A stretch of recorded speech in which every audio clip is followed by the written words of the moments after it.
Hello guys, welcome back my channel Puja day. কেমন আছো তোমরা? আই হোপ কি তোমরা খুবই ভালো আছো, আর আমিও খুবই ভালো আছি।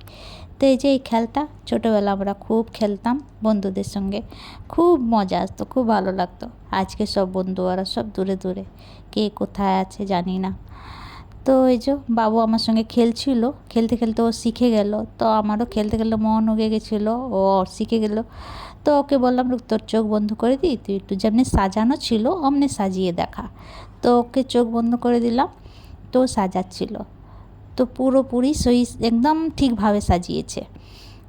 প্রথমে একটুখানি গলত করেছিল, পরে আবার ওটাকে শুধরিয়ে দিয়েছে, একদম ঠিকভাবে সাজিয়েছে।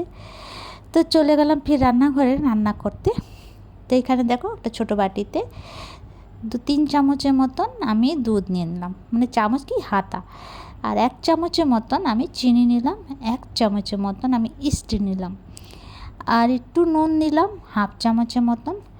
সমস্ত জিনিসটাকে মিলিয়ে 3-4 মিনিট তক ছেড়ে দেব, ঢেকে রেখে দেব, ফুলে যাক, মানে কমসে কম 5 মিনিট তক রাখলেও হবে। তারপরে এখানে আমি 2 চামচের মতন ময়দা নিয়েছি, আর বেশি করে আমি আটা নিয়েছি। তো ওই তো এই সমস্ত জিনিস নিলাম। এর মধ্যে আমি একটুখানি রিফাইন অয়েল দেব ময়মের জন্য, আর এই যে ভালো করে মিলিয়ে নেব। তারপরে ওই যে ইস্টটা যে ঘুলে রেখেছিলাম ওইটা আমি হাত দিয়ে চলিয়ে দিয়ে দেব। তো এটা দিয়ে ভালো করে আটাটা সেনে নেব একটু জল দিয়ে। তো বেশি নরম আটা সানবো না, একটু টাইট আটা সানবো, কেন কি লাস্টে একটু নরম হয়ে যায়। তো চলো সেনে আসছি। তো এই যে আমার সানা হয়ে গেছে, এবার আমি ঢেকে রেখে দেবো 10-15 মিনিটের জন্য।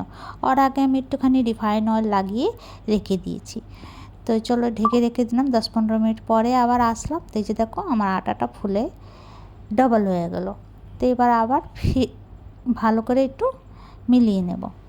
তারপরে যে গোলা কেটে নিলাম, এটা সাইডে করব, আর এটাকে বেলে নেব। বেলার আগে মধ্যে একটু 3টা মতলব অল্প একটু কালি জিরে একটু বাটার দিয়ে ভালো করে বেলে নেব। তো লম্বা ফেলে আমি বেলবো, আমি গোল বেলবো না। তো আটাটা একটুখানি গিল্লা হয়ে গেছিলো, মানে গিল্লা কি একটু নরম বেশি হয়ে গেছিলো। তো তোমরা চেষ্টা করো কি একটু টাইট আটাটা সানতে, কেন কি লাস্টে এটা নরম হয়ে যায়। তো উলট পুলট করে লাল লাল করে ফ্রাই করব। আর পরে আমি আবার দিয়ে দেবো বাটার দিয়ে একটু ভালো করে মিলিয়ে নেব। তো এমনি করে সমস্ত আমি বানিয়ে নেব। তো তোমাদের যেমনি ডিজাইন ইচ্ছে অমনি বানাতে পারো। তো এই যে দেখো রেডি হয়ে গেছে একটা। এমনি করে সমস্তটা নান বানিয়ে নেব। তো আজকে আমি বানিয়েছি নান। তো এটা নান রেসিপি হচ্ছে। তো সমস্তটা রেডি করে নিলাম। তো এই যে দেখো, আর এত সফট হয়েছিল, খুব ভালো হয়েছিল।